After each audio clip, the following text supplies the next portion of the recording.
Assalamualaikum warahmatullahi wabarakatuh. Perkenalkan, nama saya Rizky Ramadan dari kelas 4 GPAI.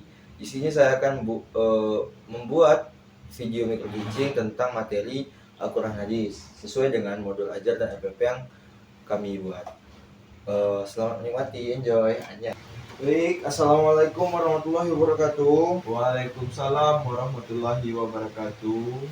Alhamdulillahirabbil alamin. Segala puji bagi Allah Subhanahu wa taala yang mana telah memberikan kita nikmat iman, nikmat Islam, dan nikmat kesehatan sehingga kita dapat berkumpul di kelas kita yang kita cintai pada pagi hari ini. Baik, hari ini kita akan belajar tentang Al-Quran Hadis. Materinya adalah tajwid, fasih membaca Al-Quran dengan tajwid yang benar dan dapat membentuk karakter disiplin terhadap diri kita dan bisa dipraktikkan pada kehidupan sehari-hari. Sebelum kita mulai lebih dalam lagi, Bapak tanya, siapa yang sudah membaca Al-Quran pagi hari ini sebelum berangkat ke sekolah? Ada yang sudah baca Al-Quran? Saya Berapa halaman, Billy? Cuman dapat setengah halaman, Pak. Oke, Leo? 3 halaman, Pak. 3 halaman. Alhamdulillah. Baik, anak-anak, mengapa kita belajar tajwid? Ada yang tahu kenapa penting belajar tajwid? Tidak tahu, Pak. Tidak tahu. Tidak tahu. Billy? Saya, Pak. Ya, kenapa? Karena aduh, saya lupa.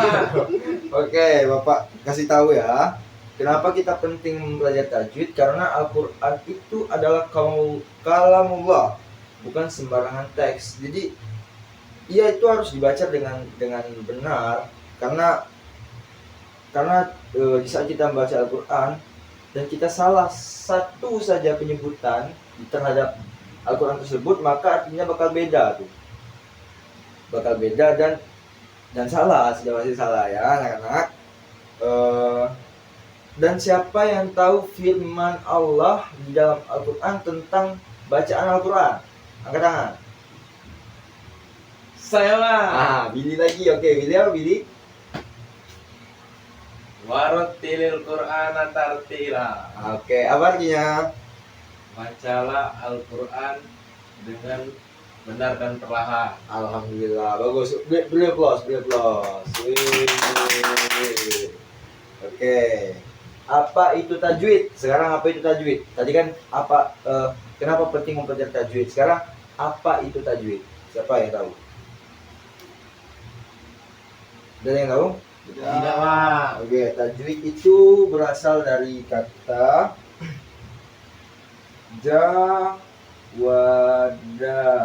yang artinya memperbagus. Dan secara istilah, tajwid itu adalah mengeluarkan huruf dari makrajnya serta memberi hak dan mustahaknya. Jadi contoh hukum tajwid yang sering kita temui di Al-Quran itu, Bapak beri contoh 3. Yang pertama itu ada idgham, yang kedua itu ada ikhfa, yang ketiga itu ada qalqalah. Oke.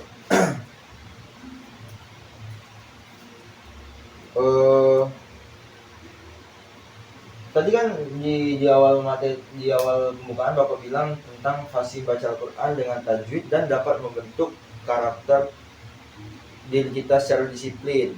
Nah, di sini siapa yang tahu bagaimana membaca Al-Quran bisa membentuk kita pribadi secara disiplin? Ada yang tahu?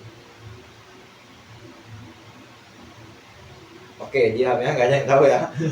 Nggak apa-apa. Itu yang pertama, itu membaca Al-Quran butuh waktu dan konsistensi. Kalau kita membiasakan diri membaca 1-2 halaman setiap hari, kita belajar mengatur waktu bahkan melawan rasa malas itu sendiri. Dan itu adalah bentuk disiplin dari diri kita sendiri. Dimana kalau misalnya kita meluangkan waktu untuk membaca Al-Quran 1-2 halaman setiap harinya, itu salah satu bentuk mendisiplinkan diri kita sendiri, disiplin terhadap diri kita sendiri. Dan yang kedua itu membaca dengan tajwid, melatih ketelitian dan kehati-hatian.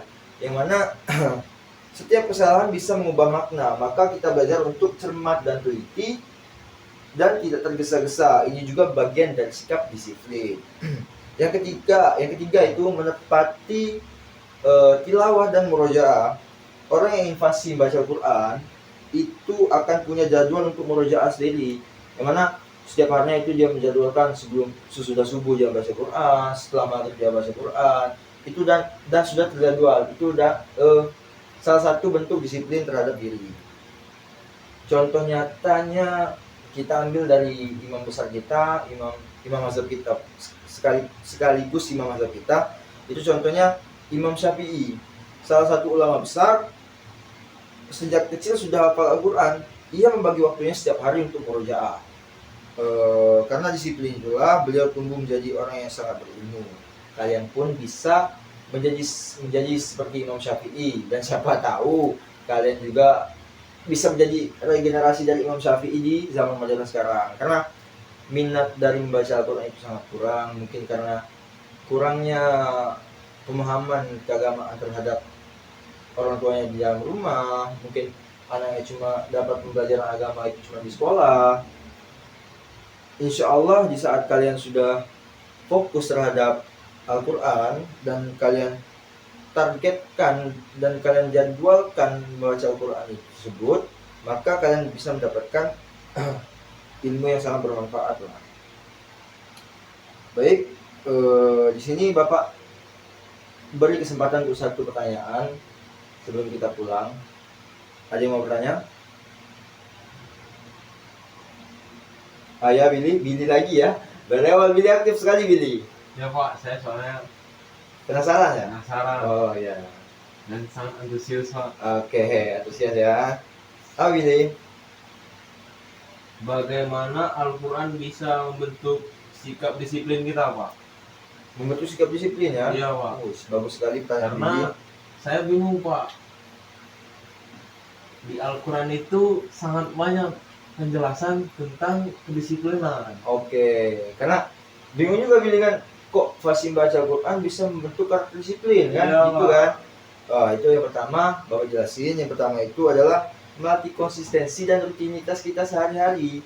Yang mana baca Al-Quran secara rutin, misalnya setiap pagi atau setelah sholat, mengajar kita untuk konsisten dalam menjalankan kebiasaan baik. Ini membentuk pola hidup yang teratur. Contohnya kayak orang yang membaca satu halaman Al-Quran, misal setiap hari tanpa putus, akan terbiasa bangun lebih awal, Bil.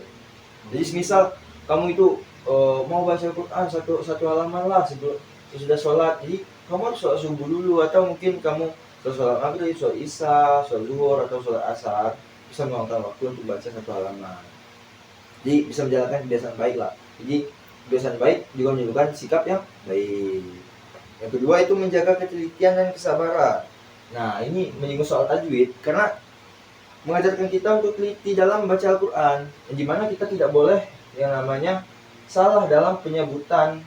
Dari misalnya contoh dari tiga ini, tidak ada yang boleh yang salah, karena di saat kita salah menyebutkan, melafazkan, itu bisa salah artinya juga, salah makna. Yang ketiga itu mengatur waktu dengan baik. Membaca Al-Quran mengajarkan kita untuk menyisihkan waktu secara khusus. Ini membantu kita menjadi lebih tertib dalam mengatur aktivitas harian. Contoh, mengatur waktu tilawah setelah subuh atau maghrib secara teratur untuk membuat kita terbiasa menghargai waktu. Contoh misal Billy mau membaca Al-Quran setelah maghrib. Maghrib kan dekat dengan waktu isya tuh. Jadi Billy sempatkanlah untuk membaca Al-Quran yang mana itu tidak sampai mengganggu waktu sholat untuk kisahnya nanti. Yang keempat itu menumbuhkan tanggung jawab diri. Jika seseorang berkomitmen untuk khatam Al-Quran dalam sebulan atau seminggu, maka ia akan merasa bertanggung jawab atas target tersebut. Ini membentuk rasa tanggung jawab terhadap diri sendiri. Semisal seperti di saat bulan Ramadan, misal biasanya masing-masing itu buat program dari Ustadz sana untuk one day one juz. Jadi 30 hari itu 30 juz. Jadi khatam Al-Quran gitu. Paham ini? Mbak. Oke. Baik. pelajaran hari ini sudah cukup. Saya rasa sudah terlalu panjang juga, mungkin sudah lewat dari waktu jam yang sudah ditentukan. Dan anak-anak ingat, membaca Al-Quran bukan hanya ibadah lisan, tapi juga ibadah yang bisa membentuk karakter. Jika kalian ingin jadi anak yang rajin, tepat waktu dan bertanggung jawab, maka jadikanlah Al-Quran teman harian kalian. Oke, tepuk tangan. Mari kita berjanji mulai hari ini kita akan membaca Al-Quran secara rutin, memperbaiki bacaan dan menjadi pribadi yang lebih disiplin. Baik, cukup. Bila ada salah kata Bapak mohon maaf, dan jika ada kebenaran dari Bapak itu datangnya dari Tuhan. Siratal mustaqim, Allahul muwaffiq ila aqwamit thoriq. Wassalamualaikum warahmatullahi wabarakatuh. Waalaikumsalam warahmatullahi wabarakatuh. Itu Billy, tolong pimpin doa sebelum selesai pembelajaran.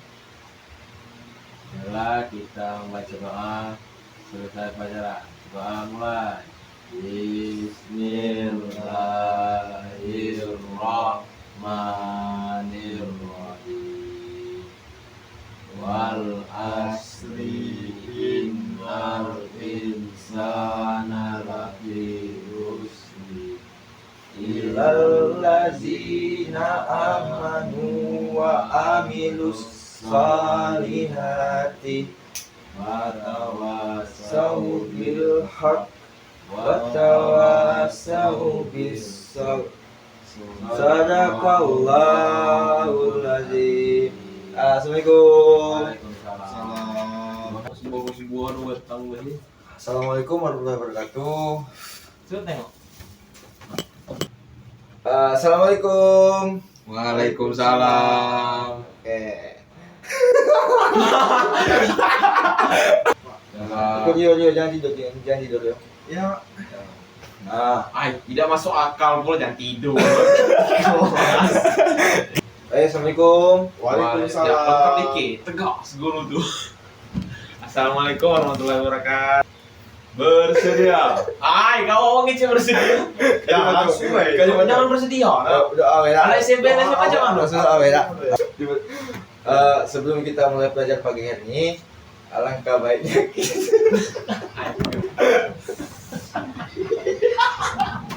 Astagfirullahaladzim.